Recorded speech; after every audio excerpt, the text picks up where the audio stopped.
जातनिहाय जनगणनेसाठी केंद्र सरकारकडून चाचपणी, इंडिया आघाडी मित्रपक्षांच्या मागणीमुळे भाजपवर दबाव वाढला.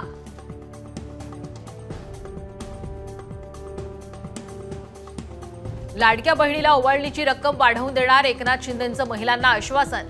योजना बंद होणार नाही म्हणत जनतेचे पैसे जनतेला मिळणार असल्याचाही दिला शब्द. मंत्रालय परिसरात मंत्री तानाजी सावंतांविरोधात बॅनरबाजी, अजितदादांबद्दल केलेल्या वक्तव्याचा निषेध व्यक्त.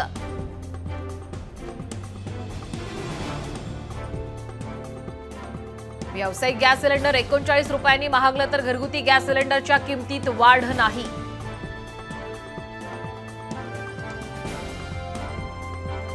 आज मध्य आणि हार्बर मार्गावर मेगा ब्लॉक, कुर्ला आणि वाशी स्थानकांदरम्यान वाहतूक बंद राहणार.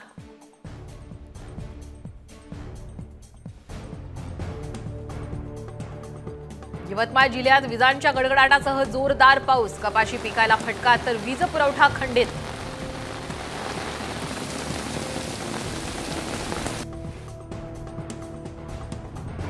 छत्रपती संभाजीनगरात सर्दी, खोकला, फ्लू सदृश्य आजारांमध्ये मोठी वाढ, हॉस्पिटलमध्ये दररोज 2,500 लहान मुलं होत आहेत दाखल.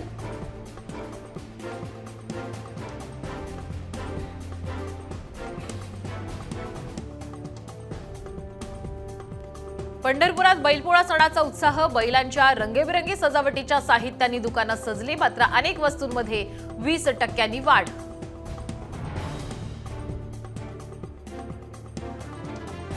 ठाण्यात वृंदावनच्या राजाचं ढोल ताशांच्या गजरात आगमन, 15 फूट उंच बाप्पाचं दर्शन घेण्यासाठी भक्तांची अलोट गर्दी.